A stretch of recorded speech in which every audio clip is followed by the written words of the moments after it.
ഇന്നിപ്പോൾ കേന്ദ്ര കമ്പനികാര്യ മന്ത്രാലയത്തിൻ്റെ പുതിയ വിവരം പുറത്തു വന്നിരിക്കുകയാണ്. രജിസ്ട്രാർ ഓഫ് കമ്പനീസ് ബാംഗ്ലൂരിൽ അന്വേഷിച്ചപ്പോൾ മുഖ്യമന്ത്രിയുടെ മകളുടെ കമ്പനിയിൽ ഗുരുതരമായ ക്രമക്കേടുകൾ കണ്ടെത്തിയെന്നാണ് രജിസ്ട്രാർ ഓഫ് കമ്പനീസ് ബാംഗ്ലൂരിൽ റിപ്പോർട്ട് ചെയ്തിട്ടുള്ളത്.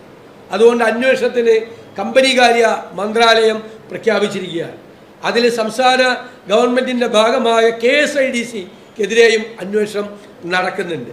ഇവരെല്ലാവരും കൂടി ഒരു കൂട്ടുകച്ചവടമാണ്. ഞങ്ങൾ നേരത്തെ ഉന്നയിച്ച കാര്യങ്ങൾ എല്ലാം ശരിയാണ് എന്ന് വരികയാണ്. അഴിമതിയാണ് വ്യാപകമായി നടക്കുന്നത്. ഈ അഴിമതി ഈ കേന്ദ്ര ഏജൻസികൾ അന്വേഷിക്കുന്നതിനെ കുറിച്ചത് അവസാനം എന്ത് സംഭവിക്കും എന്നൊന്നും ഞങ്ങൾക്ക് യാതൊരു ഉറപ്പുമില്ല. കാരണം തിരഞ്ഞെടുപ്പിൻ്റെ പടിവാതിക്കലാണ് നമ്മൾ എത്തി നിൽക്കുന്നത്. ഈ നടക്കുന്ന കേന്ദ്ര ഏജൻസികളുടെ അന്വേഷണം കഴിഞ്ഞ നിയമസഭാ തെരഞ്ഞെടുപ്പിന് മുമ്പ് നടന്ന കേന്ദ്ര ഏജൻസികളുടെ അന്വേഷണം പോലെ അവസാനിക്കുമോ എന്ന് ഞങ്ങൾ ഭയപ്പെടുന്നു, ഞങ്ങൾ സംശയിക്കുന്നു. കരുവന്നൂരിലെ ED അന്വേഷണം എവിടെ പോയി? കരുവന്നൂരിലെ ED അന്വേഷണം തൃശ്ശൂർ പാർലമെൻറ്റിൽ BJPക്ക് ജയിക്കാൻ വേണ്ടിയിട്ടുള്ള സെറ്റിൽമെൻറ്റിൻ്റെ ഭാഗമായി മാറുകയാണോ എന്ന് ഞങ്ങൾ നേരത്തെ ഒരു സംശയം പ്രകടിപ്പിച്ചിരുന്നു. അത് തന്നെയാണ് ഇപ്പോൾ അവിടെ സംഭവിച്ചുകൊണ്ടിരിക്കുന്നത്. ധാരണയിലേക്ക് CPMഉം BJPയും പോവുകയാണ്. കേന്ദ്ര ഏജൻസികളെ കൊണ്ടുവന്ന് അന്വേഷിപ്പിച്ച് അവസാനം രാഷ്ട്രീയമായ അവിഹിതമായ ബന്ധത്തിലേക്ക് നിയമസഭാ തെരഞ്ഞെടുപ്പിൽ മാറിയതുപോലെ പാർലമെൻറ്റ് തെരഞ്ഞെടുപ്പിൽ മാറാനുള്ള ശ്രമമാണോ എന്ന് ഞങ്ങൾ സൂക്ഷ്മമായി നിരീക്ഷിക്കും.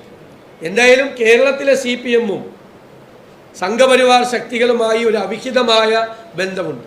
അത് SNC ലാവ്ലിൻ കേസിലും സ്വർണ്ണക്കള്ളക്കടത്ത് കേസിലും ലൈഫ് മിഷൻ കേസിലും കരുവന്നൂരിലെ ED കേസിലും ഞങ്ങൾ കണ്ടതാണ്.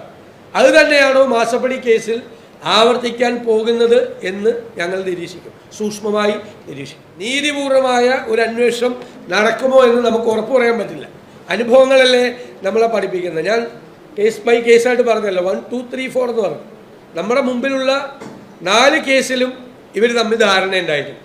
സ്വർണ്ണക്കള്ളക്കടത്ത് കേസിലും ലൈഫ് മിഷൻ കേസിലും SNC ലാവ്ലിൻ കേസിലും അതുപോലെ കരുവന്നൂർ ED കേസിലും ഈ 4 കേസിലും കേരളത്തിലെ CPM നേതൃത്വവും സംഘപരിവാർ നേതൃത്വവും തമ്മിൽ ധാരണയുണ്ടായിട്ടുണ്ട്.